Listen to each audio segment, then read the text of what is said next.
Hey guys, King of Charmanders here, and today I bring to you a video on the best style change and upgrade guide versus the Elder Dragon meta for Season 7, as we have a guide here for style upgrades and style changes. I'll also go over the best parameters to upgrade as well as the costs. So we will also compare style change weapons versus Elder Dragon weapons. So this is a comparison between the style changes and upgrades, not the weapon types individually themselves, but however, upgrades, etc.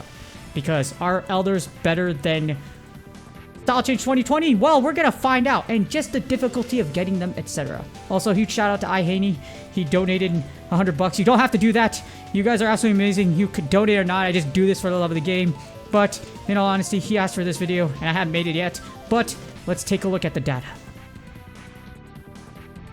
Alright, first we're going to start off with how to unlock style changing. So you must be at 8-star monsters to unlock Riftborne monsters and get Riftborne Rarity 6 drops. In short summary, you need to finish the 7-star story so that you can see these monsters out here and get those Riftborne materials to style upgrade and style change. However, you must be at 9-star monsters to have a chance of 9-star monsters dropping Wyvern Scarestones on the field. Only 9-star monsters drop Wyvern Scarestones. More on the options to get them later, but they only drop from 2 particular stars, 9-star and 10-star monsters. Those are the only ways you get Wyvern Scarestones. So if you're wondering why you won't see one yet, that's why. Speaking of Wyvern Scarestones, here are 3 general ways to get Wyvern Scarestones. If you are at 8-star monsters, at number 1, from Hunt-a-thons that have 9 and 10-star monsters. If you're stuck at 8 stars, you unlock 9 and 10-star Hunt-a-thons. You go find those on the field, you take out the 9 and 10 stars, and pray to RNGesus that you get a Wyvern Scarestone drop. And at number 2, the method I mentioned before. If you are at 9 stars, 9-star field monsters, you see 9-star on the field, you slap the crap out of 9-star monster on field, and hopefully said 9-star monster does not bless you with a Wyvern Gem Shard. If you are looking for that, good for you, but if you aren't looking for it, the most annoying thing to see is to see a Wyvern Gem Shard instead of a Wyvern Scarestone. No, seriously, it's super annoying. And 3, most recently, from Quest Rewards. I believe the last quest actually gave a Wyvern Scarestone as a reward, so they're doing this, which is really great. Again, important note, if you are only at 9-star monsters, hats and quests are the only ways you will be able to get Wyvern Scarestones. Again, if you are only at 8 stars, if you need Wyvern Scarestones, hats and quests are the only ways. So you only have 2 ways. Other than that, unfortunately, unless you go to 9 stars, you won't unlock the 3rd way, and that's the, where you'll get the most out of it. For me, I have 9 stars already unlocked, so once they unlocked Wyvern Scarestones, I literally just hoarded them up to this point, which is why I have so many. Well, so many for how much I play. And now we move on to the material requirements to style change. So style changing requires your weapon to be at least grade 8 and to style upgrade your weapon to level 5. So here's the requirements right here. You will also need enough materials to get 600 upgrade points. Me, I just have it defaulted here at 10.5 because if you're going to style change something, if you're going to spend all those materials, you better think about 10.5ing it as well, because you might as well, because you spent all those mats on it already. And finally, you need 4 Riftborne Rarity 6 materials and 8 Wyvern Scarestones. So yeah, there's no unfortunate way to dodge this Scarestone requirement. You're gonna need it in one way, shape, or form if you want to get a style change weapon. But if you want a maxed out style change weapon, well, here are the material requirements, and maxing any weapon to level 20 is extremely difficult. You need enough materials to get 7,200 upgrade points. Sadly, I cannot use the over 9,000 meme from Vegeta, so sorry all you Dragon Ball Z fans and enthusiasts like myself. I really want to say it's over 9,000, but unfortunately it's not over 9,000. Well, technically, if you add all the materials in addition to this, does that equal over 9,000 materials? I don't know. That's a good question, but you know what? Yeah. In addition, you need all the materials you need to upgrade your weapon to grade 10.5. So if you plan on getting a weapon to level 20 or upgrade 20, you better hope that you're going to upgrade, and you might as well just upgrade it to 10.5. So realistically, every player that's going to get this high up, you're going to upgrade it to 10.5. So it's a ton of materials, as you see right here. Moving on, we have a parameter upgrade guide. So choosing a parameter depends on which types of weapons you are going to use. Our style upgrade. And I've done a lot of research on this, but generally it's this. So for elemental weapons, you need all plus 100 elemental. So elemental scales the higher versus elemental weak monsters. It's elemental weak monster, scales higher, elemental. That's a pretty generic explanation why. And per the data right here, as you see, it's the best way to go about it. For raw weapons, you want all plus 100 raw attack for obvious reasons. And for status weapons, you also want all plus 100 raw attack because current armor meta combos make it so you don't need to higher your status value buildup. So you really don't need higher status value buildup. Just dump everything into attack like the meta is for most of it anyways, plus those armor inflictions for status, and bam. And if you look at the data, as you see per the data, it's razor close, but these patterns are the best slash make the most sense. As you see again, for elemental, it's elemental. For raw, it is raw. And if you're gonna go the route of affinity, it's just not worth it. As you see right here, well, that's for critical ferocity. It's the lowest, and even just for a burst critical build or something like that, if you put it for affinity, it's just not worth it. It may be razor close, but these are the patterns that are the best and make the most sense. Again, there's no real reason to go to affinity based on current and future build patterns, even with critical element, because you'll do lower damage overall. For critical element and things as such, you need a higher value anyways for either raw or elemental or together in order to do more damage with percentages. The meta is literally increase value, then increase percentage. You cannot do a high value, you cannot do a high total if you don't have a high value to begin with. For negative weapons, like I mentioned before, canceling out the percentage isn't more important than stacking raw and elemental attack, especially if you're using critical ferocity. For obvious reasons. You nuke your negative chance, you nuke your critical ferocity damage. That's literally the gist of it, and no need to explain that. Moving on, we're finally going to go on 2020 Riftborne weapons versus Elder Dragons. This is a massive debate. I had some random debate me and say most people will max out a style before farming an Elder at 10.5. That's a big no.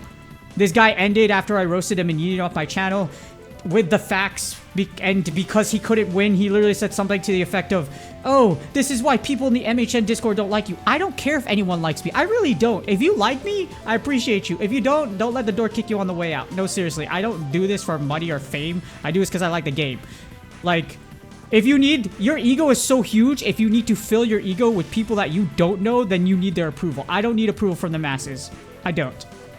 I am far more accomplished in this game. I have the most subscribers in the English side, and I have a ton of experience in Pokemon Go, which 99% of MHN players actually don't have extensive amount, and I've been on the PvP leaderboard. I fought some of the best, and some of them are my friends as well, and I don't have nothing to prove. Here's the facts.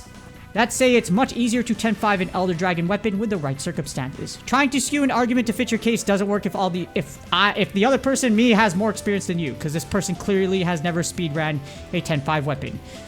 And I have multiple 10-5 Elder weapons. I event speedrunned and did not speedrun, so I have experience with not that as well, because I didn't speedrun Kushala because Kushala didn't have a ticket event, and I can 2020 upgrade multiple Riftborne weapons. Alright, and this brings us to the 2020 Riftborne weapons versus Elder Dragon weapons field difficulty. So what's harder? Let's assume you are playing the Elder Dragon ticket event and Riftborne week event. So let's make it fair. Let's put both at their maximum, or the most opportunities.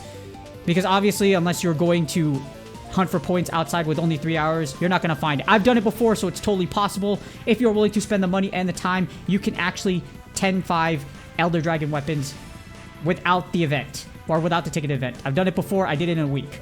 So yeah.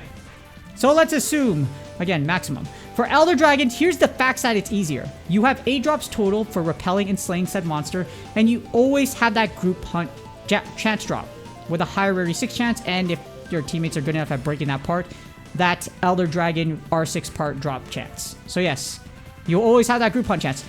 Because, in addition, that rarity 6 drop is only going to be Elder Dragon materials. Now when you see a rarity 6 from Elder Dragon, you know it's going to be a horn or whatever it is, which is exciting.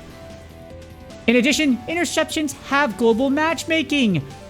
You are able to have teammates, and you will always have group hunt drops when you do a Elder Dragon interception, unless you're just soloing it, which no point why. And you only need to be in 8 stars to participate. So you can finish the 7-star story, go to 8 stars, bam. You can go 8-star Elders, and then you can end up going for your 10-5 Elder Dragon right away. You have unlimited Elder Dragon interceptions during your ticket event, and thanks to Wide View, it's made it easier to locate spawns. And here's the thing, most people don't have to work on the weekends, and you have increased access range, which means it's easier to go ahead and tag those EDI points. So yeah, that's why Elder Dragons are easier. And this brings us to Riftborne chances. Well, here's why Riftborns are actually harder. So 4 drops plus sometimes group hunt drops higher rarity 6 chance, because you can either kill the regular version or you're going to be in dimensional links, etc. So the rarity 6 drop is also going to be a super pain in the bacon, because it's either going to be a Wyvern Gem Shard, a Scarestone, or if you're looking for that Riftborne drop, guess what? It's going to be a Riftborne drop as well. So you're going to roulette between 3 rarity 6s. In addition, you have a lower R6 drop rate if not in a dimensional link / huntathons. So you have that 2 to 3 chance roulette, and you have a lower drop rate if you're not in a group hunt. And you must slay a Riftborne for the rarity 6 Riftborne drop. So yeah, you can go to just regular version if you want Scarestones, but guess what? You're still going to pray that you don't get a Wyvern Gem Shard if you're looking for that. In addition, since that guy was like, oh, invasions are coming up. Oh my gosh. Invasions don't have global matchmaking. Yeah. So if you're a solo player, you can't take out Riftborne monsters, and you don't have the potions, etc., or the bread to spend on potions. Guess what? You're out of luck. So yeah, must be nice for this guy that probably plays in a populated place and isn't a solo player. Must be nice, right?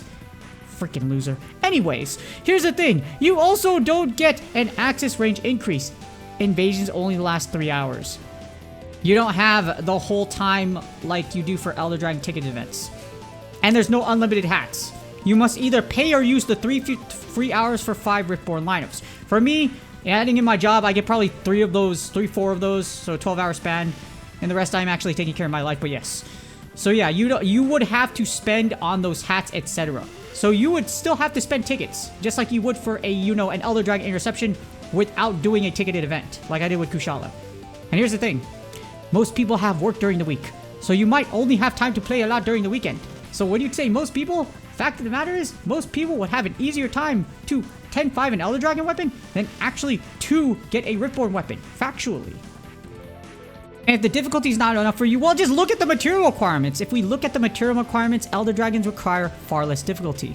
Even with the material discounts of Riftborns, which is no gathering materials, small monsters, a discount of Wyvern Gem Shards, it's still a ton of materials to max / fully 2020 upgrade a Riftborne weapon. 7,200 upgrade points is a lot. And that doesn't include the rest of the materials you need to 10-5 it either. The rarity 6 material requirement itself is an absolute nightmare, with Riftborne and Wyvern Scarestones being difficult to obtain and drop. And for Elders, you just need to be at 8-star monsters. For Riftborns, 9-star monsters is your best bet. Because you don't want to look at your drop, and this is really annoying, and you see that instead of getting a Wyvern Scarestone, you get a Wyvern Gem Shard. It is super annoying. But of course, we have to look at the cons as well. So here's the limitations of Max Riftborne versus Elder Dragons. Elder Dragons do require you to travel between points. However, it's feasible to max in less than 1 ticketed event weekend of gameplay with breaks from scratch. You could also do it within a week just like Riftborns. Without it, you just have to spend a whole lot more money. Like I've done that with Kushala. It's totally possible. And Riftborns have much more opportunities, but have higher requirements and a ton of extra materials to get the 7,200 upgrade total requirements maxed out. For Elders, you need to do 150 with doubles to make it faster, of course, to max in 1 weekend. For Riftborns, you need a week and a lot of luck with multiple rarity 6 drops you need to max. In addition, the max upgrade requirement is equivalent to 144 rarity 6 materials, which is 50 points each. 7,200 points is ridiculous. It really is. You have to dish out so many extra materials to get it. So you're going to factually have to kill way more of the Riftborne monster than you would have an Elder Dragon. For Elder Dragons, for me it's about 150 or more. You would have to kill hundreds to get that 7,200 upgrade materials and that 10-5 along with the style change and everything else from scratch. And next up, if you want the overarching damage data, all that effort equals this. Here we compare the damage data of Elder Dragons versus Max Riftborne. We're going to compare Teostra versus Magnamalo. As you see here, 9.9% higher is the Riftborne weapons versus Elder weapons maxed out. However, compared to all that effort for Riftborne weapons, that's not a lot. 10% isn't a lot. In addition, if it's the super weapons, here's the thing, and this is what killed me, because that person didn't include this or didn't know about this. If it's the super weapons, the Teostra bow, taking charge 3 to damage 4 into account, still beats a max Riftborne Magnamalo bow. Yeah, it really does. It's insane. The thing is, legacy data, this is from a legacy video I made, it's only burst 3. So with burst 5, it would be a bigger gap. Fun fact, MHN.Quest no longer calculates charge 3 to damage 4. But look at this. If you have a super bow and it's stronger than all the effort for that, why would I ever want to build a Riftborne weapon at 2020 when it comes to super bows? Just putting that out there. If you have an Elder weapon, keep it, use it, because my next slide and my next data and facts I'm going to present to you, you're going to want to keep it. And if this is the gap, why is it worth all this extra effort just for this?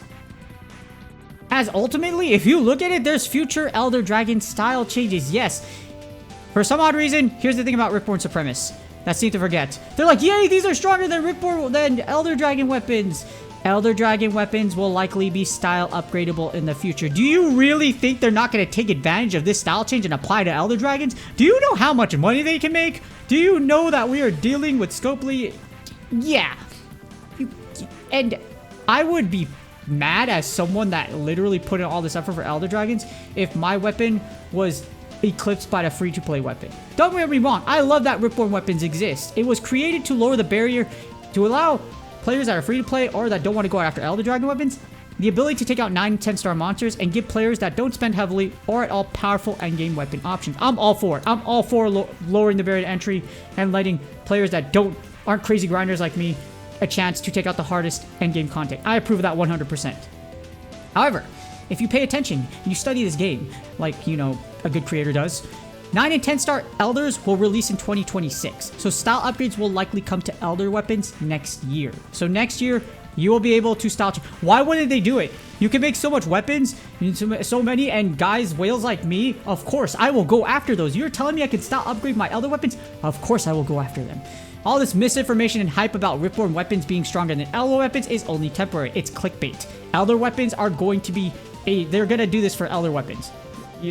Like, that's for sure. It's going to happen. So, like, for all of you that are like, yay, I have the strongest weapon right now, that's only temporary, because when I flex my Elder weapons, and everybody else that does as well, that, hey, I have a max 2020 Elder Dragon weapon, what you gonna say? And I bet you no other content creator on the English side is going to have one except for me. That's for sure, at least in the top 3.